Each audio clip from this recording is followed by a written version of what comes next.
Assalamualaikum warahmatullahi wabarakatuh. Waalaikumsalam warahmatullahi wabarakatuh. Wah, dan saya kehadiran tamu yang sangat istimewa. Kita akan sharing pada hari ini, yakni dengan Mbak Ratu Ayu Primi Putri Rahmania Surya Atmaja. Betul sekali. Ya, biasa disapa dengan Mbak Putri ya. Putri, Ya, Mbak betul. Putri. Mbak Putri ini salah satu tokoh perempuan inspiratif dari Banten, insya Allah ya. Mbak Put, hari ini kita akan berdiskusi terkait dengan LBMWI yang seputaran kemajuan UMKM khususnya di Indonesia pada umumnya dan khususnya juga di daerah wilayah Jabodetabek Banten, yaitu termasuk Banten di daerah Mbak Putri sendiri. Jadi yang pertama itu Mbak Put, sehat ya? Alhamdulillah ya. sehat, terima kasih. Iya. Sudah mampir ke sini. Iya baik, mungkin ada sedikit perkenalan, biar katanya sih tak kenal maka tak sayang, jadi harus memperkenalkan diri biar pada kenal nih. Yang tadi saya katakan bahwa tokoh perempuan inspiratif, tokoh muda yang sangat inspiratif dan juga sangat ini di wilayah UMKM, wirausaha ya. Iya betul. Ya, Bapak sedikit memperkenalkan. Iya baik. Hai teman-teman, sahabat channel YouTube ini. Iya. Perkenalkan, nama saya Ratu Ayu Primi Putri Rahmania Surya Atmaja. Panggil saya Putri. Saya adalah putri pertama dari Sultan Banten ke-18, Ratu Bagus Hendra Bambang Wisanggeni Surya Atmaja, atau beliau tuh punya gelar Sultan Syarif Muhammad As-Safiyuddin. Masya Allah. Begitu. Dan keseharian saya mengajar di Universitas Indonesia. Kemudian saya juga mempunyai perusahaan yang bergerak di bidang training dan coaching untuk people development, pengembangan SDM. Dan saat ini saya juga sebagai penggiat untuk kewirausahaan. Saya sebagai sekretaris jenderal dari Lembaga Barisan Muda Wirausaha Indonesia. Iya, luar biasa, Masya Allah, luar biasa ini. Jadi saya lagi ngobrol, akan sharing visi dan misi besar terkait dengan kewirausahaan dari Sekjen LBMWI ya. Iya betul. Baik, Mbak Put, jadi selaku Sekjen ini sebenarnya apa yang melatar belakangi hingga lahirnya LBMWI di Indonesia? Iya baik. Sebelum saya jawab yang melatar belakangnya, boleh dijelaskan dulu nggak LBM Siap, itu apa? baik. Gitu. Iya. Jadi LBMWI itu adalah perkumpulan. Kita namanya Lembaga Barisan Muda Wirausaha Indonesia. Iya. Ini adalah perkumpulan yang isinya anak-anak muda yang punya passion gitu ya. Kita punya semangat untuk memberdayakan UMKM di Indonesia. Nah, kita intinya itu penuh semangat, penuh dedikasi, penuh pesona semua. Anggota kita itu generasi Y dan Z. Jadi memang Y dan Z. anak-anak milenial yang memang punya semangat untuk berkontribusi mendukung program pemerintah, Baik. terutama di pemberdayaan UMKM. Nah, apa yang melatar belakangi itu? Ada dua hal nih, teman-teman. Ada dua Iya. hal yang melatar belakangi itu. Yang pertama adalah pandemi COVID-19. Iya. Nah, kita ini berdirinya 17 Agustus 2020. Oh, baru Ya, jadi 17 baru Agustus. sekali. 17 Agustus 2020, tapi saat ini struktural kita sudah terbangun di 34 provinsi. Masya Allah. 34 Udah terbangun 34 provinsi. Padahal itu baru di Baru. bulan Agustus Iya. 2020. 2020. Dan kita juga sudah punya cabang itu di beberapa negara. Jadi mahasiswa-mahasiswa Indonesia yang punya passion, punya visi dan misi yang sama dengan kita, Iya. membentuk cabang-cabang di luar negeri. Baik. Kita sudah ada di Jerman, di Italia, kemudian di Malaysia, termasuk di Amerika Serikat juga, dan di beberapa negara yang lain. Sudah hampir 40 negara sampai saat ini. Nah, itu alhamdulillah. Nah, apa yang melatar belakangi? Yang pertama adalah pandemi COVID-19. Kita melihat bahwa COVID ini mengubah dunia kita cepat sekali, luar biasa gitu ya. Bisnis hancur-hancuran, Iya. ekonomi jatuh. Iya. Tapi yang terbukti terlihat survive menopang ekonomi negara itu adalah UMKM. Iya. Itu fakta yang harus kita terima, gitu kan. Jadi kenapa kita ngambil bagian itu? Karena kalau buat kami yang ada di LBM, memperbaiki ekonomi itu bukan hanya tugas pemerintah, tapi juga tugas kita sebagai pelaku ekonomi, anak-anak di generasi muda ini gitu ya. Karena kita melihat pemuda itu selalu menjadi agen perubahan. Kita lihat mulai dari dulu, ingat zamannya pergerakan-pergerakan mulai dari Budi Utomo itu juga anak muda. Iya. Kita lihat Sumpah Pemuda, Iya. anak muda. Kita lihat bagaimana negara ini diproklamasikan. Itu Bung Karno diculik dulu, dibawa ke Rengas Dengklok, lalu besoknya diproklamirkan kemerdekaan kita.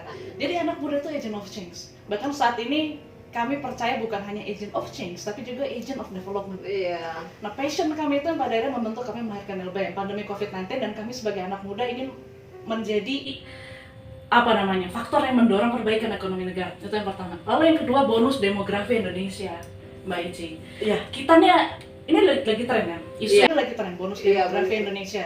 Bahkan para ahli sudah memperkirakan 9 tahun ke depan nih, ini akan mencapai puncak-puncaknya nih bonus demografi Indonesia. Nah, bonus demografi Indonesia tapi teman-teman, jadi nanti angkatan produktif kita itu akan banyak sekali, bahkan kita yang terbesar di Asia Tenggara. Permasalahannya ada dua. Iya. Permasalahannya ada dua. Yang pertama adalah tenaga kerjaan, yang kedua masalah pendidikan dari mereka itu. Jadi setelah dari data yang saya dapatkan bahwa kebanyakan lebih dari 50% angkatan produktif itu hanya SMP. Iya. Pendidikannya gitu loh. Terus masalah ketenaga kerjaan di Indonesia, jumlah lapangan kerja dibandingkan yang mau kerja itu sangat sedikit sedikit. sekali. Iya. Nah, ini menjadi problem. Kalau kita nggak mempersiapkan ini, bahaya. Nah, kami melihat di Lembaga Barisan Muda Wirausaha Indonesia ini bahwa entrepreneurship atau UMKM atau kita bilang small medium business enterprise, apapun namanya itu, menjadi sebuah solusi untuk bonus demografi Indonesia. Itulah LPMWI hadir di situ.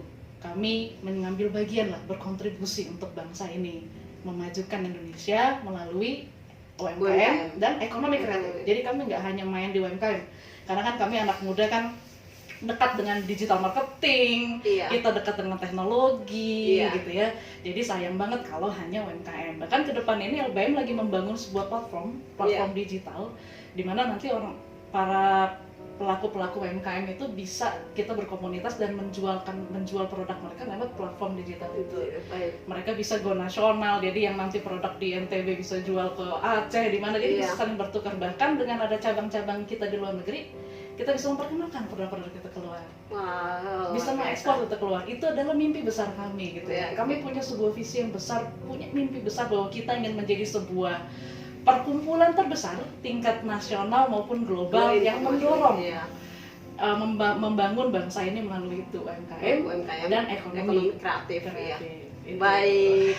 Wah, keren ya. Ini wirausaha muda, pengusaha muda juga dosen ternyata, dosen di Universitas Indonesia.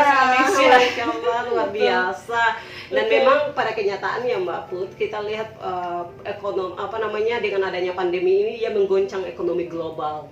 Dan benar-benar memang harus anak muda seperti dan ya sekarang sudah digerakkan oleh Mbak Putri dan teman-teman juga untuk menggerakkan ekonomi kreatif tadi, karena latar belakang lahirnya BMWI LBMWI ini karena ada dua tadi ya. Ada COVID-19, kemudian ada bonus demografi, dan bagaimana menciptakan ekonomi kreatif di tengah-tengah masyarakat Indonesia sehingga dapat bisa bersaing ya, bukan bersaing ya, tapi menghadapi COVID-19 ini tidak begitu ini ya, trauma dan benar-benar down karena kenyataannya masyarakat Indonesia itu down dan karena menghancurkan ekonomi ya di seluruh penjuru tanah air, bukan saja Indonesia. Dan tadi saya katakan bahwa ekonomi global juga terguncang gitu. Betul sekali. Jadi momen ini tuh menyadari kami semua pentingnya peran dan fungsi yang melekat di kita sebagai generasi muda Indonesia, bahwa kita harus ambil bagian. Jadi kita jangan hanya menunggu. Daripada kita sibuk nyalain keadaan, kita sibuk nyalain pemerintah, kita sibuk berpangku tangan gitu. Kenapa kita nggak ambil bagian ini dan berbuat sesuatu untuk bangsa kita? Saya rasa itu. Dan itu anak muda yang kreatif dan inovatif. Betul sekali. Baik, keren. Terus Mbak Putri, apa sih konsensus apa yang akan dibuat oleh LBMWI untuk Indonesia? Konsensus, pertanyaan yang luar biasa. Izinkan saya mungkin menyesuaikan istilah konsensus dengan komitmen untuk negeri, sebuah komitmen untuk negeri. Baik, terima kasih. Jadi ada 5 hal. Ada 5 hal ya, izinkan teman-teman saya berbagi. Jadi yang pertama adalah kami ini berkontribusi aktif di dalam mengembangkan segenap potensi yang kader kami miliki melalui penyadaran, kemudian pemberdayaan, kemudian pengembangan kepemudaan di bidang UMKM dan ekonomi kreatif sebagai bagian dari mendukung pembangunan nasional. Jadi itu yang pertama. Lalu yang kedua, kami ini menjadi perkumpulan terbesar tingkat nasional dan juga global. Jadi kita nggak mau cuma di Indonesia doang, tapi kita mau ada mengglobal yang mampu menghebatkan Indonesia. Tujuannya itu melalui penciptaan dan pembinaan wirausaha muda yang kreatif, inovatif, berkarakter, berdaya saing, itu yang penting. Penting sekali berdaya saing. Berdaya saing, competitive advantage. Iya, Bahasa keren gitu, competitive advantage. Lalu yang ketiga, kita ini mendorong terciptanya lapangan kerja baru, Mbak Ici. Iya. Karena kita tahu lah pandemi COVID-19 itu jutaan orang di sektor apapun di PHK gitu ya. Melalui UMKM dan ekonomi kreatif ini kami ingin mendorong terciptanya lapangan pekerjaan baru, kemudian mendorong peningkatan kualitas dan kesiapan mental generasi muda Indonesia dalam menghadapi era industri 4.0.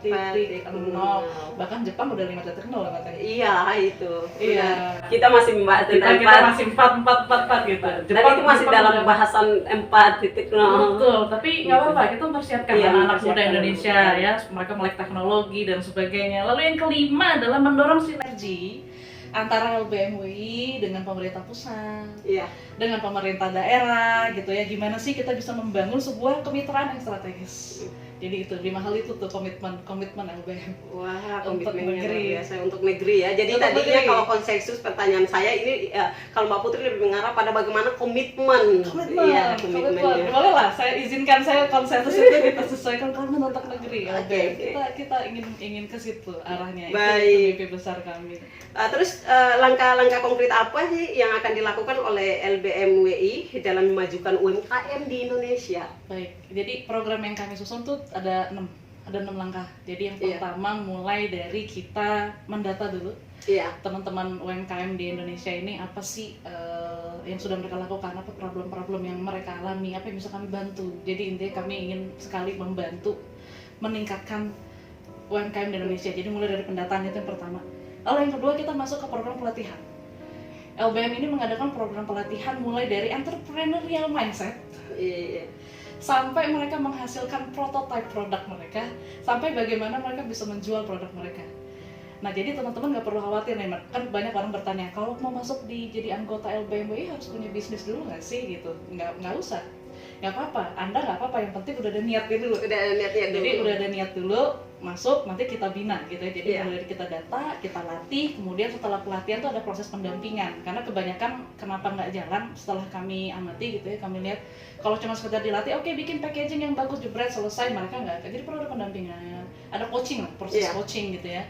Di tiap-tiap DPW, DPC itu ada coach yang nanti akan memantau, melatih, memotivasi mereka, ngasih feedback dan sebagainya. Sampai kemudian setelah itu mulai kita fasilitasi bagaimana mereka bisa memasarkan produknya, termasuk mendapatkan akses permodalan. Permodalan bisa nanti dari investor, angel investor kah, atau nanti kita bekerja sama dengan pihak keuangan dan perbankan. Jadi LBMWI menjadi semacam mengadvokasi itu ya, menjembatani gitu.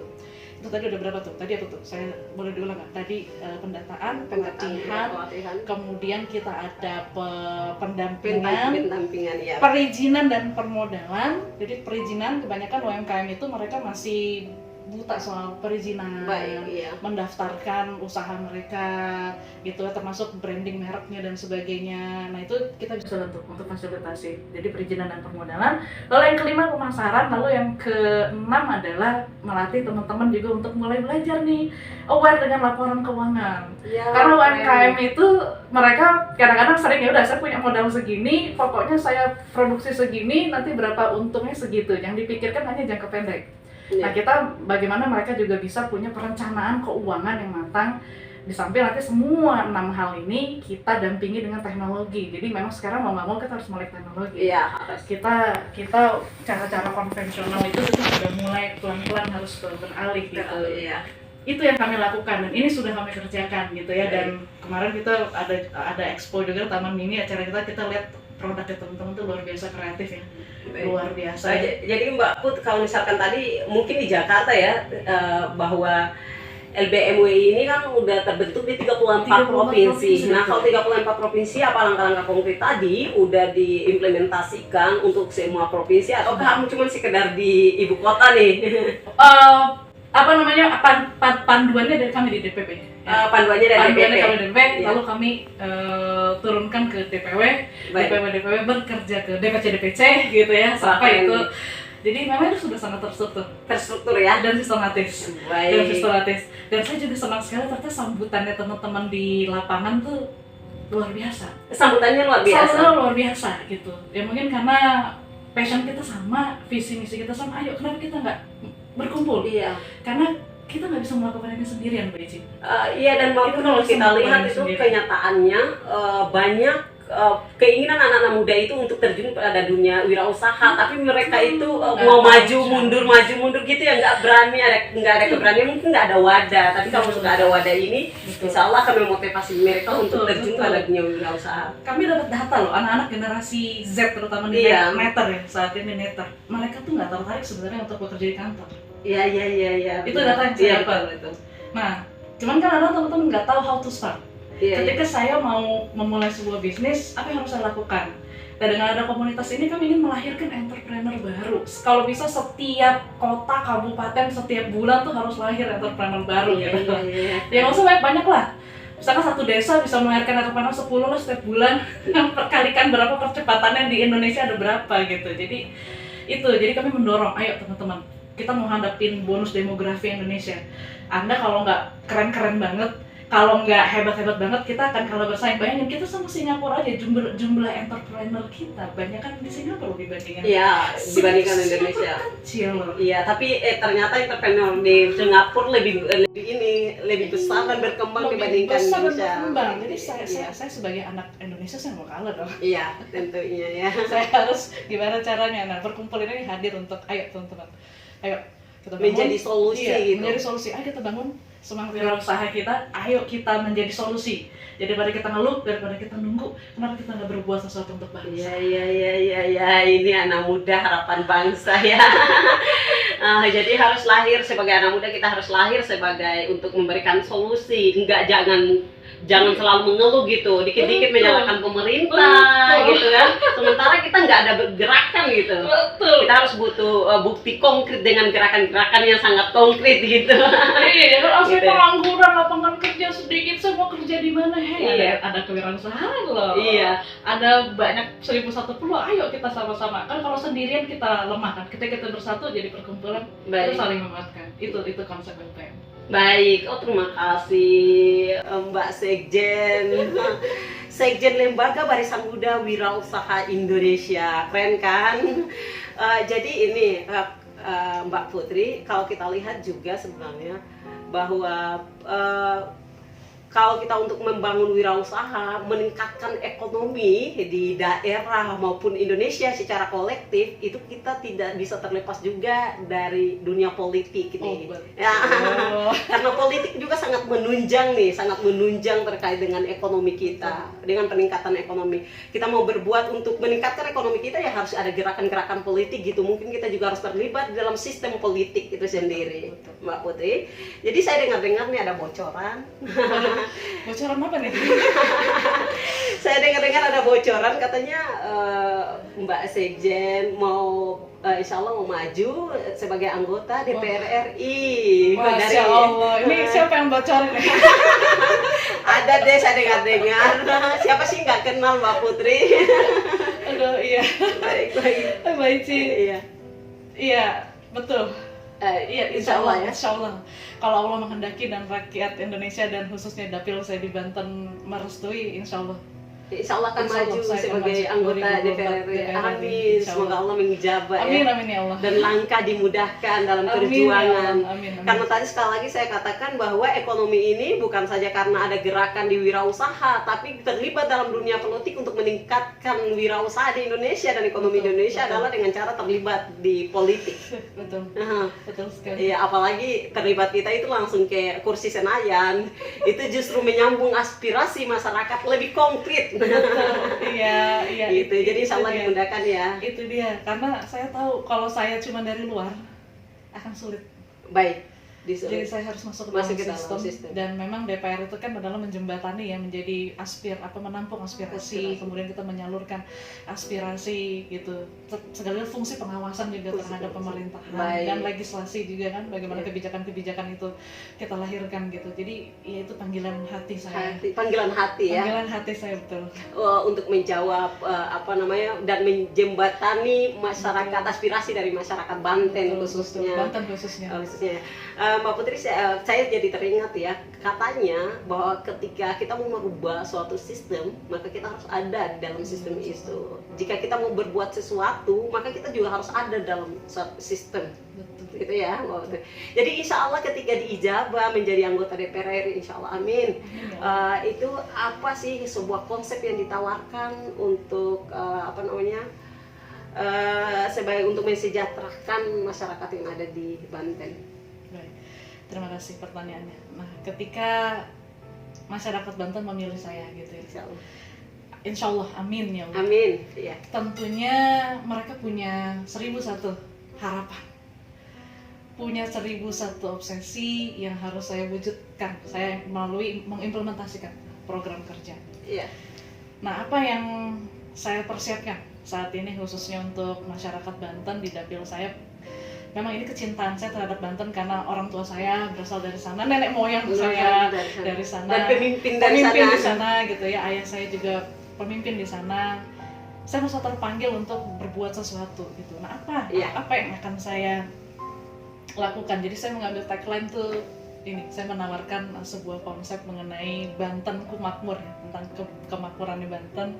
Bantenku Makmur gitu ya. Karena memang selama ini saya sedih loh Mbak Ici, karena di daerah dekat Banten lama itu padahal nggak jauh dari Kesultanan, masih ada orang kita lihat nggak ada MCK misalnya, hal-hal sesimpel itu. Akses kesehatan juga masih sulit dan sebagainya. Pendidikan juga masih sulit, dan kadang-kadang jomplang kalau kita lihat di daerah Tangerang kota mereka udah lebih maju ya, Tangsel dan Tangerang kota. Tapi kalau kita lihat di Lebak, di Pandeglang, nggak usah jauh dari Lebak, Pandeglang deh, Serang gitu ya, Cilegon, itu pun masih sangat terbatas punya akses pendidikan yang bermutu gitu. Jadi yang ingin saya tawarkan adalah ini, saya mengacu kepada konsep mengenai welfare state yang kita kemudian sesuaikan dengan UUD 45 kita.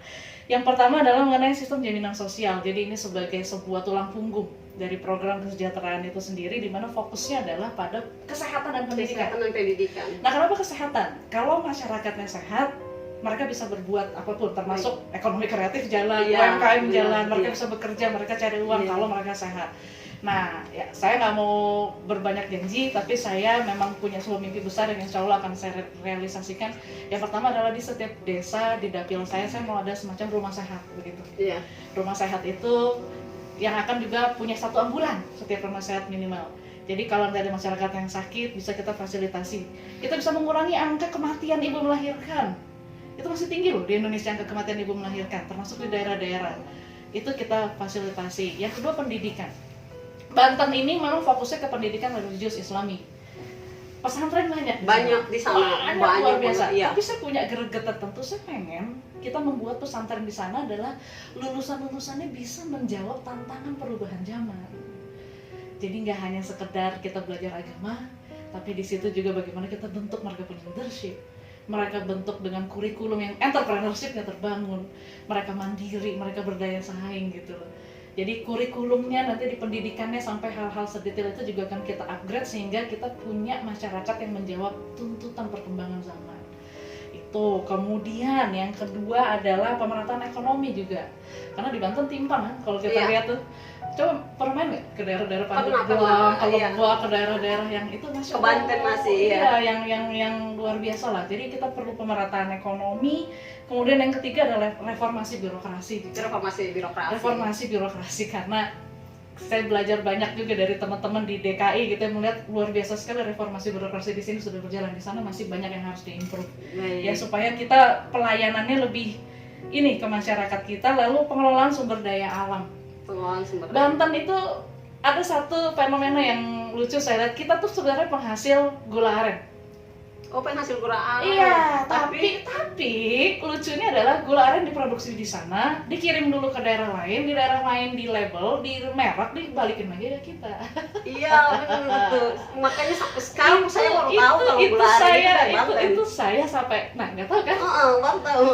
Masyarakat taunya gula aren tuh dari mana? Banten punya, jadi sumber daya alam luar biasa. Iya. Kenapa tidak kita ini karena kita publikasiin, jadi memang kita harus fokus di pengelolaan sumber daya alam kita, termasuk peternakan. Dan bahkan saya punya satu mimpi besar kalau nanti punya pesantren banyak kita bangun, kita sejahterakan, termasuk setiap pesantren harus punya unit usaha. Setiap pesantren harus punya unit usaha. Unit usaha, entah mengelola sapi kah, entah mengelola serai wangi kan? Iya. Di sana kan Banten serai wangi juga banyak ya, entah mengelola nanti gula aren kah atau apa, sehingga pesantren ini juga bisa sejahtera dan mandiri gitu loh, melalui mereka punya lahan padi kan gitu, jadi mereka bisa membiayai mereka sendiri, sejahtera juga, nanti bisa berbagi. Bahkan saya berpikir sebuah konsep di mana kita bangun bisnis 60% pesantren ambil 60%, 40%-nya komitmen mereka dengan Allah untuk bangun umat. Untuk bangun umat, Masya Allah. Iya, dari dividennya gitu, 40% komitmenkan setiap unit bisnis Anda untuk membangun umat, insya Allah sejahtera.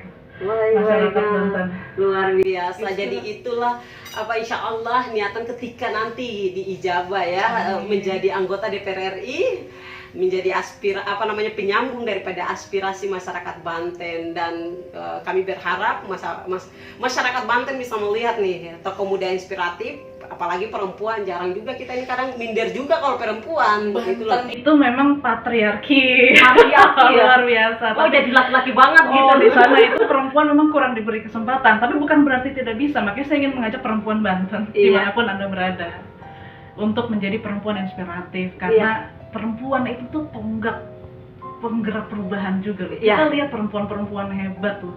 Ya, kita lihat Siti Khadijah pun perempuan hebat. Kita lihat bagaimana Siti Aisyah juga perempuan hebat gitu. Dia sebagai rahim peradaban. Betul, rahim peradaban. Iya. Di tangan perempuan ini madrasah pertamanya anak-anak. Perempuan ini harus kuat, harus hebat dan mandiri, dan harus inspiratif. Jadi perempuan Banten, memang saya pemberdayaan perempuan juga. Terima kasih sudah diingatkan. Itu juga fokus utama saya. Kalau nggak salah itu pahlawan perempuan dari sana Nyimas Gambaran ya. Iya, dari Banten ya. Betul. Pahlawan perempuan itu. Ini generasinya. Jadi perempuan jangan minder, ayo kita semangat, karena di tangan kita ini kita melahirkan generasi-generasi penerus. Dan perempuan-perempuan harus hebat, karena di tangan kita lahir generasi penerus, dan generasi penerus yang berkualitas lahir dari ibu yang berkualitas secara intelektual, secara moral, semuanya lah.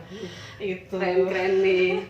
Harapan nih masyarakat Banten, dan harapannya insya Allah masyarakat Banten bisa melihat, apalagi ini terlepas ya sebagai kayaknya cicitnya dari Sultan Agen Tirtayasa ya. Betul. Masya Allah. Dan Mbak Putri ini sebagai putri dari Kesultanan Banten. Mbak Putri, terima kasih banyak. Sama-sama. Sharing kita hari ini sangat luar biasa. Saya dapat pengalaman juga, apalagi dalam perspektif wirausaha ini, ekonomi kreatif. Nah, semoga bermanfaat juga bagi pemirsa yang ada di luar yang selalu mengikuti konten-konten saya. Saya akan hadir dan kita akan diskusi di lain kesempatan dengan tema-tema lain, mungkin seputaran UMKM juga, wirausaha dan ekonomi kreatif, karena memang butuh kita, apalagi generasi milenial ini sangat butuh pemikiran-pemikiran, gagasan-gagasan terkait dengan ekonomi kreatif, sehingga kita nggak kaku. Betul. Dan kita mampu bersaing di masa pandemi ini.